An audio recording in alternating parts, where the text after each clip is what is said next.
자, 여야 모두 공천 작업이 마무리 단계로 접어들었습니다만 파열음은 마지막까지 이어지는 모습입니다. 이런 가운데 조국 혁신당 등 제3세력의 존재감이 점차 커져가는 분위기인데요. 네, 다음 주부터 시작될 본격 선거 국면이 어떻게 전개될지 오늘 두 분의 평론가 모시고 살펴보겠습니다. 네. 최수영 평론가, 김성환 평론가 두 분 나오셨습니다. 두 분 어서 안녕하세요. 오십시오. 안녕하세요. 예, 총선이 이제 앞으로 얼마 남지 않은 상황에서 양당의 이제 공천도 마무리가 되어가고 있습니다. 자, 오늘 국민의힘 공관위가 서울 중성동을 등 지역구 20곳의 경선 결과를 발표할 예정이고요. 국민의힘이 이제 이번에 좀 의미 있는 걸 좀 발표했는데 이번에는 2008년 총선 이후에 16년 만에 전국 모든 선거구에 총선 후보를 내게 됐다라고 했습니다. 의미가 있어 보입니다. 그렇습니다. 왜냐하면 이제 사실 그동안 호남에는 좀 약간 공석들로 다룬 지역들이 있었는데 네네. 지금 4곳 정도가 남았다고 하는데 아마 다 채워질 것 같다고 그럽니다. 예. 그러면 이제 전국 이제 모든 선거구의 후보를 내게 되는 거죠. 근데 어쨌든 저는 그 국민의힘의 이런 노력은 굉장히 좀 평가받아야 된다. 왜냐하면 지금 호남이라는 이제 말하는 험지에 출마하는 이런 분들에게는 당연히 전부 기탁금을 지원하기로 했습니다. 그것도 이제 일정 부분 이제 뭐 좀 역할을 한 것 같고, 그다음에 여기에서 물론 이제 15% 득표를 못하면 선거 비용을 보전받지 못하지만 네. 그럼에도 불구하고 이렇게 계속 시도하려는 꾸준한 노력들이 있어야 그야말로 전국 정당이 되는 거고, 그래서 또 이제 집권 여당다운 그런 전체적인 이제 국가의 어떤 운영의 틀을 갖추게 되는 거죠. 저는 이제 2012년 대선 때 박근혜 대통령 전 대통령이 그때 이제 매번 호남에 대해서 가장 먼저 유세를 시작했었어요. 어떤 선거 일정으로 항상 갈 때마다 호남을 기반으로 해서 쭉 올라왔는데 그런 것들이 계속 이어지다 보니까 그때 처음으로 보수정당 계열 후보로는 2자릿수 득표를 했거든요. 그런 것들이 이제 이 사례가 있던 것처럼 지금은 당장 몰라도 이렇게 계속적인 말하자면 후보를 내고 그다음 공을 들이고 진정성을 보이고 하는 것들이 반복되고 쌓여지고 축적이 되면은 호남 분들도 보수 정당이라 하더라도 많은 지지를 보내줌으로써 예. 우리 이제 소선거구제 이런 약점들을 좀 보완해 줄 수 있다 이런 생각이 들어서 저는 어쨌든 유의미한 시도를 보고 이게 단순히 이번 총선에만 그칠 것이 아니라 이후로도 계속 뭐 야당이 되든 여당이 되든 꾸준함이 있었을 때 비로소 좀 평가받지 않을까. 정치 발전 측면에서 놓고 볼 때는 대단히 저는 평가받을 일이라고 생각이 됩니다. 예. 뭐 국민의힘이 이번 총선에서 이제 광주, 뭐 전남 북도 그렇고 각각 한 석을 좀 얻어서 호남 3석을 확보하는 게 목표라고 뭐 9호에 가까운 목표를 계속 발표해 왔는데 이렇게 16년 만에 전체 지역구 채우는 거 어떤 의미를 좀 보셨습니까? 일단 방금 전에도 말씀하셨던 것처럼 전국 정당이라는 걸 과시하는 측면이 있을 거예요. 예. 지난 총선 때 뭐 국민의힘이 참패를 했잖아요. 그때는 영남당이라는 소리를 들었거든요. 그러니까 이번에는 그렇지 않을 것이다. 이걸 좀 일종의 깃발을 세우는 효과라고 해야 될까요? 그런 걸 좀 보여주는 그런 측면이 있는 것 같고요. 그리고 민주당도 역시 마찬가지겠죠. 그러니까 호남이라고 하는 지역을 기반으로 한다 하더라도 영남 지역에서 득표하는 모습을 보기를 아마 많은 분들이 기대하실 거예요. 근데 아직 그 목표를 제대로 달성하고 있다 이렇게 평가를 받지 못하고 있는 게 현실이니까요. 그런 면에서 민주당도 노력이 필요하다 이런 생각은 드는데요. 다만 이제 국민의힘 공천을 보면서 호남 공천은 후보자를 내는데 급급한 측면은 좀 있다고 생각해요. 그 부분은 조금 좀 아쉬워요. 그래서 후보자들이 뭐 전체 후보자를 통틀어서 제일 이 정가 기록이 많은 정가 구범도 포함되어 있다 이런 보도가 이미 나온 바가 있는데 그런 것보다는 후보층이 굉장히 얇기 때문에 불가피한 측면도 좀 있다고 하더라도 그러니까 호남 지역에서 사람들을 키워내는 작업이 좀 했으면 좋겠다. 그러니까 민주당도 역시 영남 지역에서 예. 정치인들을 키우는 작업을 해야 될 필요도 있거든요. 그러니까 너무 소홀하게 취급하지 말고 뭐 민주당은 영남 그리고 국민의힘은 호남에서 계속 지속적으로 정치인을 키우는 그런 노력들이 있고 그리고 난 다음에 다음 총선에서 제대로 된 후보들을 공천하고 이런 모습들이 좀 나타났으면 좋겠습니다. 안 되는 지역에서도 좀 시도를 해야 된다. 그렇죠. 말씀이죠. 네. 각 당의 상황도 좀 살펴볼게요. 국민의힘 한동훈 비대위원장은 어제 성남을 방문을 했습니다. 여기서 성남 시민의 이제 명예가 훼손됐다.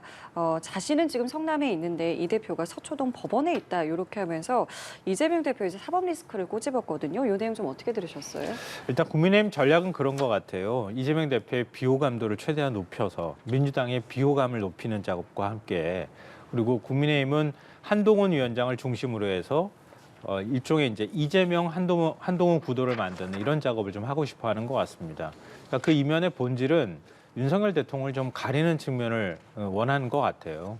그러니까 윤 대통령에 대한 이제 국정수행 평가가 높지 않은 상황이고 또 정권 심판론이 여전히 살아있기는 하거든요. 그걸 민주당이 제대로 받아안지 못하고 있다 이런 지적을 받고 있는데요. 그러니까 그런 구도를 깨거나 아니면 희석시키기 위해서는 한동훈 위원장이 좀 더 부각되는 효과를 나타내게 만들고 그리고 민주당의 표가 가지 않도록 민주당의 비호감도를 높이는 게 일종의 전략이라고 볼 수 있거든요. 앞으로도 이런 모습들을 계속 보일 것 같고요. 민주당은 거꾸로 얘기하면 그러니까 윤석열 대통령이 잊히면 안 되는 거 아닙니까? 그동안에 2년 동안의 국정 운영이 어떤 방식으로 진행되었는지 아마 많은 분들이 알고 계실 거라고 생각하거든요. 근데 그런 면에서는 정권 심판론을 다시 불붙이는 작업을 그러니까 공천 때문에 그동안에 가려져 있던 측면을 계속 부각시키는 모습들을 보여야 할 거고요. 또 이재명 대표도 역시 계속 정권 실종론을 얘기하고 있는 상황이니까 아마 크게는 그 구도를 가지고 싸움을 하는 그런 한 달이 되지 않을까 싶습니다. 지금의 전략에 대해서 어떻게 평가하세요? 지금 국민의힘 그 전략은 대비 효과를 부각하겠다는 거죠. 그러니까 이재명 대표가 결국 이제 일주일에도 몇 번씩 재판을 받아야 되는 그런 이제 사법 리스크도 부각을 시키고 예. 그러면서 이제 이재명 대표 때문에 사실은 지난 대선부터 성남시 하면은 대장동과 백현동 이 두 지명이 국민들의 뇌리에 굉장히 각인되지 않았습니까? 그런데 굉장히 불편할 것 같아요. 거기 사시는 주민들은 왜 우리가 사는 곳이 나의 의사와는 상관없이 자꾸 이렇게 전국적인 그 입방아에 오르고 그다음에 사법적인 그런 대상에서 계속 언급이 되느냐 이런 불만들은 충분히 가질 수 있을 것 같아요. 그 전국을 찌르면서 한동훈 위원장이 그런 전략을 부각시킨 것 같은데 예. 우리 국민의힘은 여당이지만 여당이기 때문에 성남 발전도 책임질 수 있고 내가 여기 올 수 있지만 이재명 대표는 실제로 이 지역을 버리고 지금 개항으로 가지 않았느냐. 게다가 개항을 조차 지금 선거운동이 안 되고 일주일에 몇 번씩 법정에 서야 하는 이런 상황에서 결국은 이제 차별화시키고 그런 대비 효과를 부각함으로써 말씀하신 것처럼 이제 이 선거는 한동훈 대 이재명의 구도다. 그렇다면은 그거는 이제 말하자면은 그 범죄자 혐의, 범죄 혐의로 피의자 신분이 돼 있는 분과 나는 어쨌든 여당의 비대위원장으로서 실천할 수 있고 약속시킬 수 있는 그런 힘을 갖고 있다. 이렇게 아주 선명한 이제 구도 전략을 이제 부각시키는 것 같습니다. 아마 제가 보더라도 이 선거 구도 내 선거 앞으로 향후 30일 내내 아마 이 전략을 계속 쓸 것 같은데 그러나 저는 이제 한동훈 위원장이 끝까지 이재명 대표만 부각시키는 전략보다는 예. 저는 오히려 이제 국민의힘이 뭘 할 수 있는지에 대한 어떤 그런 미래의 가능성, 그다음에 이번 공천을 통해서 국민의힘이 어떻게 하는지 이런 말하자면은 일종의 미래에 대한 어떤 희망 혹은 그런 모습을 보여줄 때 비로소 여당으로서 좀 받을 수 있는 게 있기 때문에 이재명 대표를 계속 부각하더라도 조금 제한적으로 그다음에 국민의힘의 가능성들을 보여주는 이른바 포지티브 캠페인도 네거티브 캠페인에 주력하는 것보다도 포지티브 캠페인을 조금 더 강화시키는 방향으로 이제 아마 저도 본격적인 선거운동이 되면 그렇게 가지 않을까 싶은데 예. 그런 말씀을 드리고 싶네요. 네거티브보다 포지티브에 대한 강화를 필요성을 얘기해 주셨습니다. 자, 더불어민주당 같은 경우는 다음 주 초에 공천을 좀 끝마치고 선대위를 띄울 것으로 예상이 되고 있는데 일단 선대위 공동위원장 누가 맡게 될 것인가. 하마평에 오른 것이 이해찬 상임 고문도 그렇고 김부겸, 정세균 전 총리, 중량급 인사들이 인사들이 거론이 되고 있는 상황인데 이런 제안이 들어온다면 이들 인물들이 좀 수용할 거라고 보십니까? 어떻게 좀 예상하세요? 일단 지금 말씀하셨던 분들 중에서 정세균 전 총리는 지금 노무현재단 이사장을 맡고 있기 때문에 좀 맡기가 어렵다 이렇게 입장을 밝혔다고 벌써 보도가 되고 있는 상황인 것 같고요. 근데 이해찬 대표가 맡는 건 일단 그 선거를 좀 안정적으로 끌고 간다고 하는 측면 그런 예. 면에서 당에 큰 도움이 될 거예요. 근데 또 역으로 생각하면은 어떤 신선함이나 이런 것들은 좀 부족하잖아요. 근데 그런 면에서는 이해찬 대표 혼자만을 선거의 어떤 선대위원장의 얼굴로 내세우기는 좀 어려울 것 같다 이런 네. 생각이 들고요.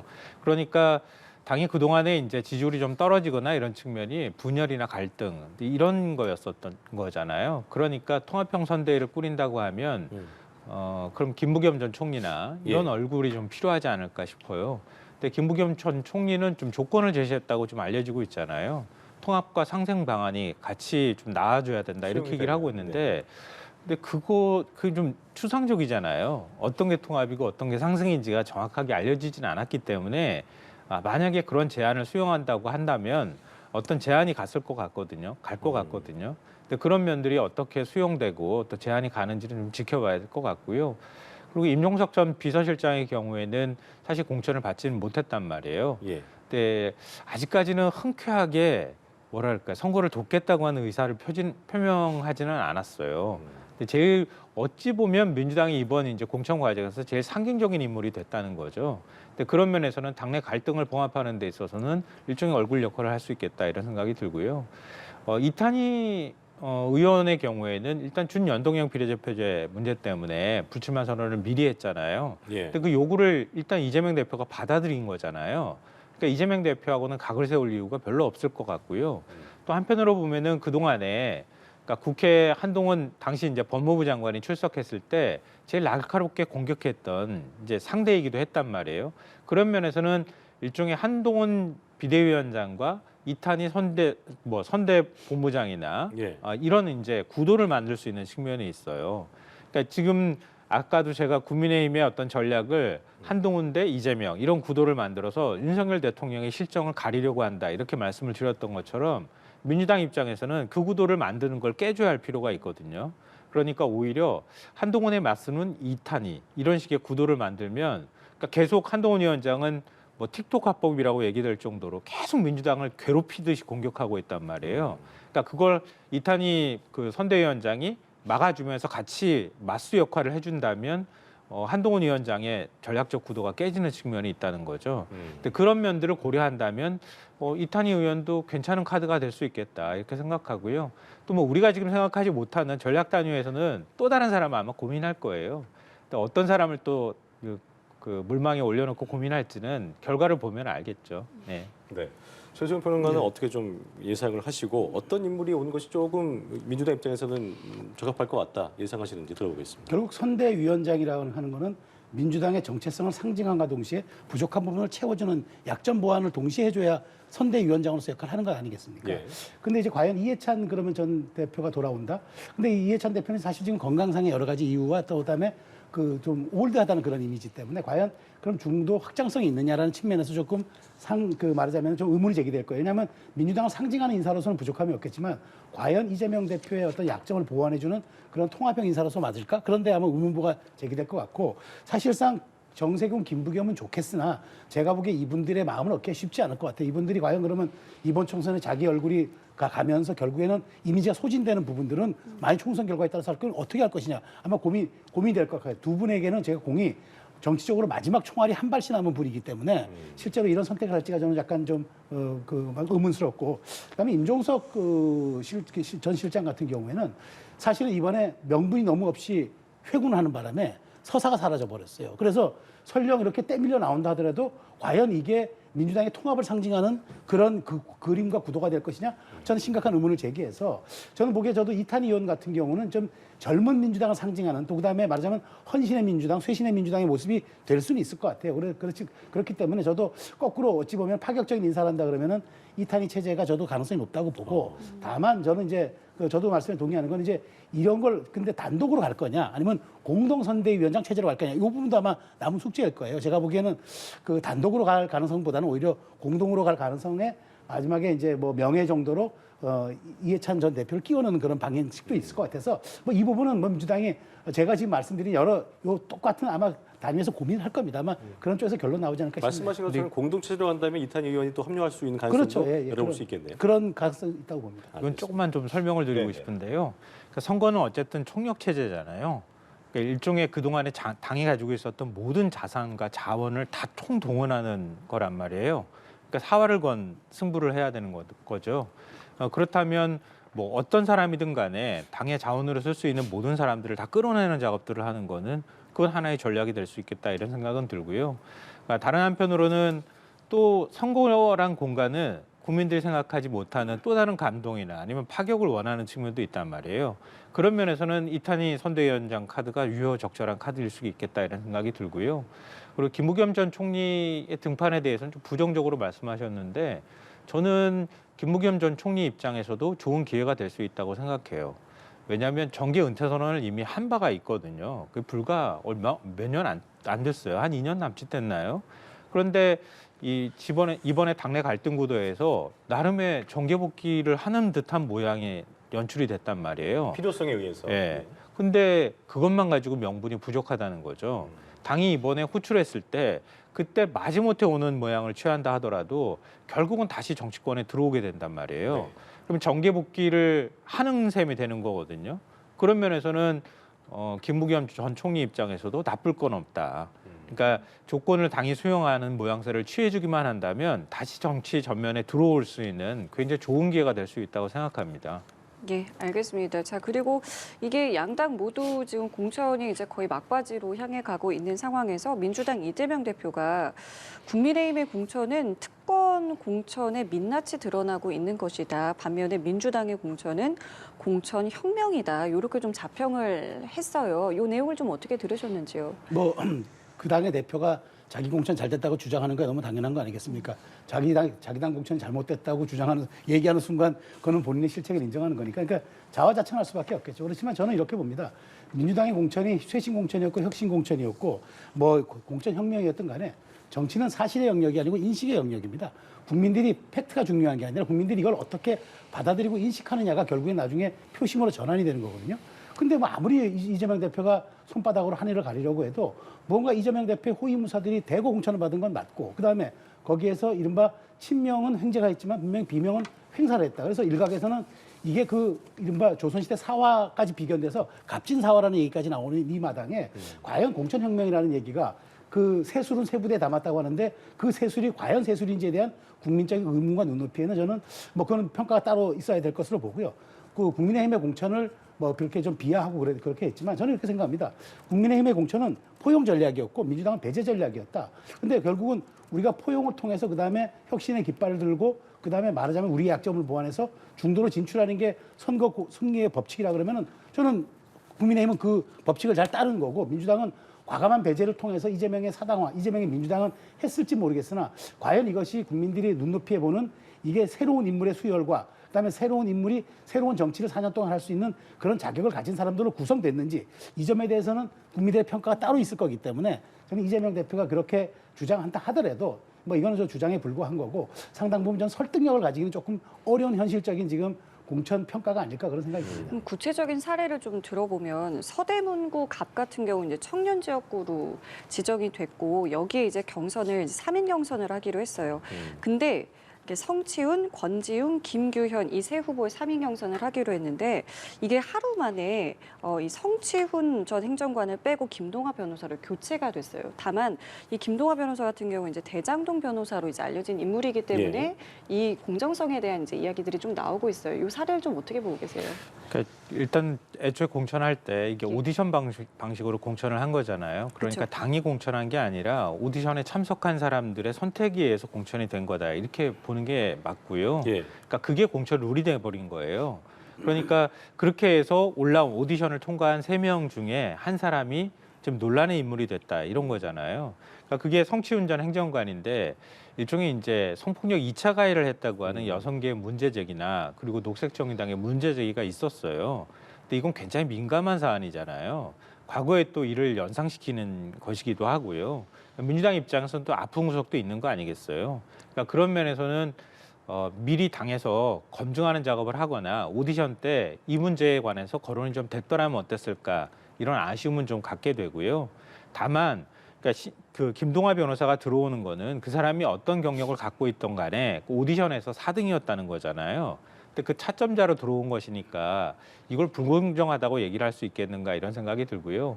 앞서도 제가 말씀드렸던 것처럼 뭐 국민의힘의 국민공천제도 역시 마찬가지지만 당이 룰을 세팅을 하고 그리고 어떤 특정한 사람을 공천하기 위해서 국민공천제를 하는 건 아니잖아요. 그러니까 민주당도 오디션을 통해 가지고 청년 공천을 하겠다고 했던 것이기 때문에 그러면은 오디션에 참석한 어찌 보면 일반 국민이 선택을 해줘서 된 거란 말이에요. 그러니까 그거를 민주당이 누구를 함부로 내치고 넣고 이런 작업을 하는 거는 바람직하지 못한 현상인 거잖아요. 그러니까 3명이 경선하게 한다는 게 기본적인 규칙이었다고 한다면 또 한 사람이 자격에 문제가 된다고 뺀다면 그 차점자가 올라오는 건 어찌 보면 자연스러운 현상이다. 그걸 불공정하다고 비판하는 것은 전 적절치는 않다고 생각합니다. 예. 이 부분, 이 후보가 교체된 부분에 대해서 어떻게 보셨어요? 그러니까 저는 그 4등한 사람이 올라올 수 있죠. 근데 왜 또 그분이 대장동 정진상 후보의 정진상 정치부장의 변호사냐 이거죠. 그러니까 지금 그렇지 않아도 그 이재명 대표 변호인단의 말 특혜 공천 다 살아남았다. 거의 살아남았어요. 제가 알기로는 조상호 변호사 한 사람 정도 빼고는 아마 거의 이번 그 경선을 통과한 것 같은데 예. 그러다 보니까 물론 성치훈 전 행정관이 이제 말하자면은 그때 안희정 그 지사에 관련한 그런 이야기들을 했다 했는데 본인은 그거는 앞뒤가 잘린 왜곡이고 그런데 어쨌든 이게 처음부터 그럼 설명을 했으면은 거기서 정리가 됐었어야지 왜 굳이 마지막 파이널 세트에 와가지고 이게 적용이 되느냐는 거죠. 그러니까 이게 저 공천이라는 게 당연히 공정해야만 되는데 또 공정해 보여야 하는 것도 매우 중요한 건데 제가 보기에 이게 공정한 건지 또 이게 공정해 보이는 건지 이런 측면에서 논란이 될 수밖에 없어서 물론 4등, 3등을 올라와서 대체했다라는 그런 주장에 타당할 수 있어 보이지만 저는 그 본질이 결국은 이 또한 위인설법 아니냐라는 생각이 드는 거죠. 규칙이 자의적으로 또 적용되거나 규칙이 누구에게나 어떤 식으로 특혜로 비춰질 때 그거는 규칙이 아닌 거죠. 그런 측면에서 어쨌든 저는 서대문 갑의 경선 후보 번복이 이번 민주당 공천에서의 가장 마지막 부분에서 또 하나의 불공정 사례로 남지 않을까 그런 생각이 드네요. 예. 근데 이거는 뭐 반론이라기보다는요. 예. 아까 국민의힘 공천에 대해서 평가할 기회가 없었기 때문에 그 부분하고 같이 좀 얘기를 한 말씀 드렸으면 좋겠는데요. 누가 못하나 게임을 하는 것 같아서 공천에 대해서 얘기하기가 좀 한편으로는 부끄럽기도 한데요. 그러니까 국민의힘 공천이 잘 됐다고 과연 얘기할 수 있겠는가 이 부분에 대해서는 언론이 그렇게 평가를 하고 있어요 이미. 하다못해 국민의힘에서 공천된 사람들 보니까 그냥 안정적으로 공천을 했다고 하지만 결국 고인물 공천이다, 늙은 예. 공천이다 이런 지적을 받고 있기도 하고요. 나중에 공천받은 거 부분 조각조각으로 공천을 했기 때문에 잘 드러나지 않았지만 이른바 찐윤, 친윤이라고 불렸던 현역 의원들이 거의 다 단수 공천을 받는 현상들이 나타났다는 거 아니겠어요? 그러니까 그거는 결국은 국민의힘이 공천을 할 때 공천 혁신이라고 말하고 시스템이라고 말하지만 마지막에 공천 말미에 대거 현역들을 컷오프하는 모습들을 보면서도 거기에 부합한 어떤 공천 룰을 갖고 있다고 보기 어렵다. 예. 이런 지적들도 함께 나오고 있는 것 같아요. 그리고 뭐 공천 잡음이 없을 수는 없겠지만 아쉬운 점들을 계속 보완해 나가는 작업들을 하는 거니까요. 그러니까 이제 거의 다 공천 마무리 단계에 온 것 같아요. 그러니까 마무리 단계에서 아마 언론의 평가가 다시 있을 거라고 보고요. 예. 전체적인 평가를 국민의힘과 민주당을 다시 평가하시라고 생각합니다. 그러니까 저도 짧게 한 말씀 드리면 제가 말씀드린 거는 국민의힘의 공천은 포용 전략으로 간 거예요. 큰 틀에서. 그러니까 민주당의 전략은 배제 전략으로 간 거예요. 이걸 이제 국민들이 평가하시겠죠. 저는 그래서 어쨌든 이 두 공천에 대해서 이제 서로 자당은 잘했다는데 저도 국민의힘의 공천이 무색무취한 공천이었다는 걸 인정합니다. 그러나 민주당의 공천이 과연 공천 혁명에 부합한 건지 아니면 이재명 대표를 호위할 그런 호위 무사들을 대거 영입한 건지 이 예. 부분에 대해서는 이제 국민적 평가가 남아 있겠죠. 그래서 저는 제가 이제 드리는 말씀 어쨌든 이제 주장할 수는 있으나 이제 남은 30일 동안 우리 공천이 옳았음을 증명하는 일만 남았다. 저는 그렇게 생각합니다. 네. 국민의힘은 포용이었다. 그리고 민주당 배제의 전략이었다는 것은 이제 최종 평론가의 의견이었다는 점 다시 한번 말씀드리고요. 자, 어제 발표된 한국갤럽 여론조사 결과를 좀 짚어보겠습니다. 정당 지지도를 보면은 둘 다 떨어졌어요. 국민의힘이 37%, 더불어민주당이 31%로 전주 조사 대비 하락을 했는데 어쨌든 양당이 30% 지지율을 보이면서 일단은 뭐 총선 결과를 예단할 수는 없는 상황이라고 말할 수 있을 텐데 둘 다 하락세를 보이는 거 어떤 흐름으로 좀 이해를 해야 돼요? 이거는 정말 해석의 영역인 것 그렇죠. 같아요. 그러니까 숫자 그 자체에 담겨 있는 의미가 뭔지 이거는 각자의 분석은 좀 다를 것 같아요. 네. 그러니까 제 의견이라고 받아들이시면 어떨까 싶고요.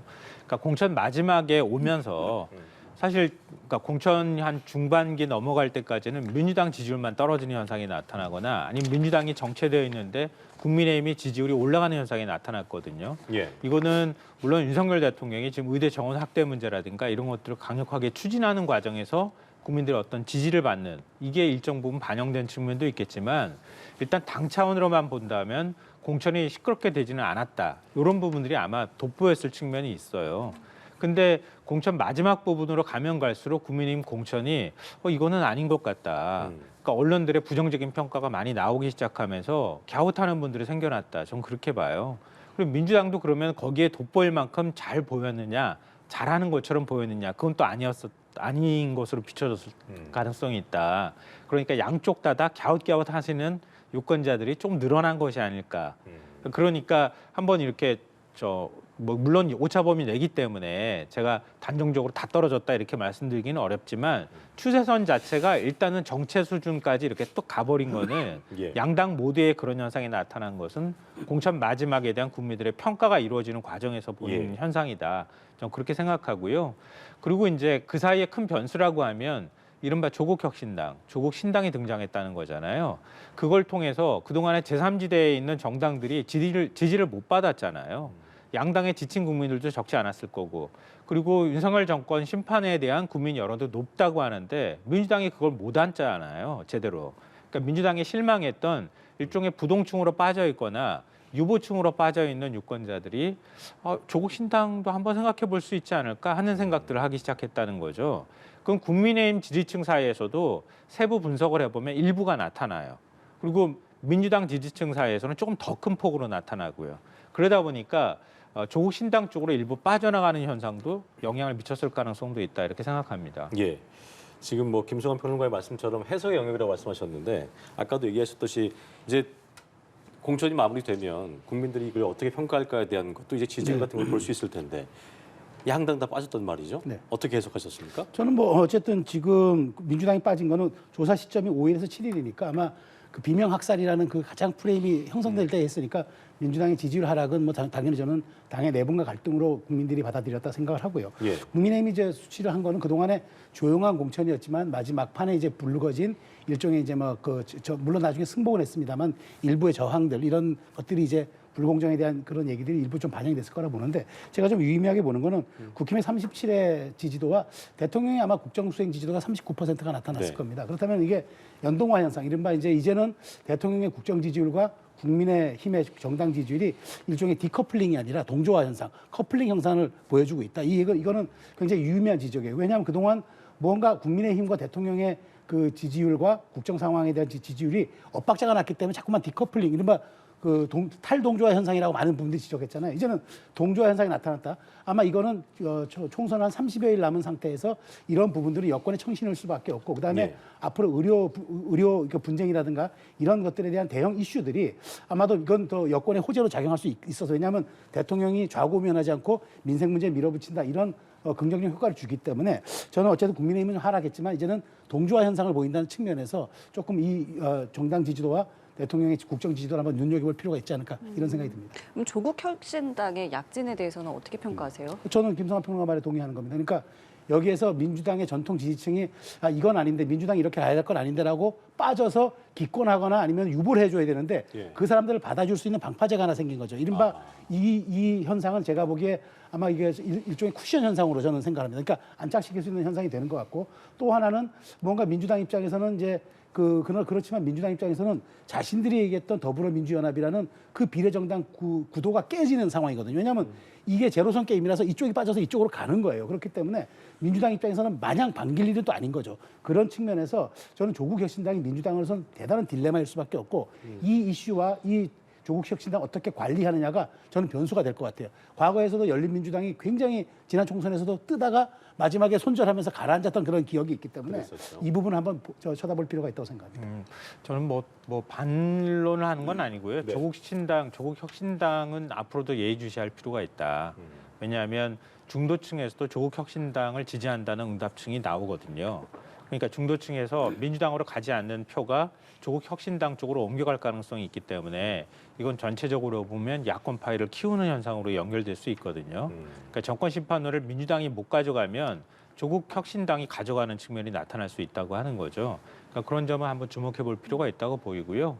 그리고 의대 정원 확대 문제는 정부가 고민이 저는 깊을 거라고 봐요. 왜냐하면 계속 가면서 국민들의 피로감이 이제 커지고 있는 상황이거든요. 그리고 의료 공백은 점점 더 커질 거예요. 예. 매주 한 주 넘어갈 때마다 고비가 더 커지는 상황인데 이제 간호사의 업무 범위를 확대함으로써 그걸 좀 어떻게 임시 방편이라도 막아보겠다 이게 정부의 그 방침인 것 같아요. 네. 근데 다 아시다시피 간호법 통과 거부권 행사한 건 바로 윤석열 대통령입니다. 그 업무 범위 확대하는 문제 때문에 결국 거부권을 행사한 거란 말이에요.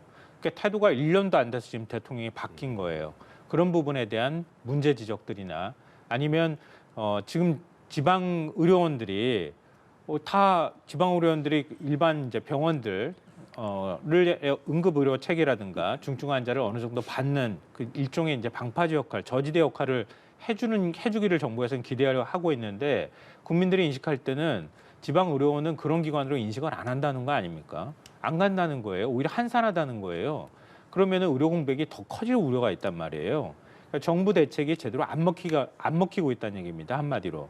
여기에 전공이 전임에 이어서 의대 교수들까지 만약에 파업에 가세를 해버리면 집단행동에 가세를 하면 진짜 의료 공백이 한 몇 주 사이에 확 커질 수 있거든요.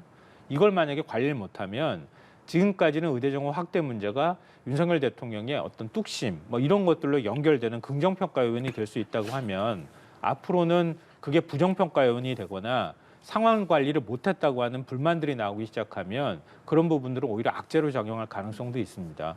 이거는 마지막으로 정부가 해야 될 관리의 역할이기도 하고 이 사태가 더 커지지 않도록 하는 사회 전체가 노력해야 될, 야권도 노력해야 될 부분이라고 생각합니다. 이 부분에 대한 생각 끝으로 좀 들을게요. 그러니까 저는 뭐 지금 그 우려는 잘 짚어주셨는데 제가 보기엔 그럼에도 불구하고 지금 노년층들 같은 경우에는 굉장히 의료 불안들이 있는 게 사실이거든요. 예. 그렇기 때문에 그런 분들은 대통령이 어찌됐든 이렇게 말하자면 민생과 관련된 이슈, 우리의 생명과 어떤 이런 그 안위에 관한 이슈에 대해서 지켜준다라는 그런 말하자면 방어 효과가 더 클 것 같아요. 그래서 물론 저는 의료 공백이 생기지 않도록 정부가 관리하고 치밀히 상황 관리하는 게 매우 중요하다고 봅니다만 이 이슈가 저는 정쟁화되는 건 바라지 않아요. 다만 중요한 거는 대통령이 그렇다고 여기서 뭐 쉽게 타협하거나 하는 모습들을 통해서 오히려 이렇게 가는 것도 지금 물론 고민해 봐야 되겠지만 더 중요한 거는 대통령께서 이런 말하자면 난제와 이런 이슈들을 끝까지 대통령이 한번 관철해내는 것도 저는 그것이 또 윤석열식의 국정 방향이다. 또 하나의 그런 포인트라고 생각합니다. 예, 정치권 이슈 최수영, 김성환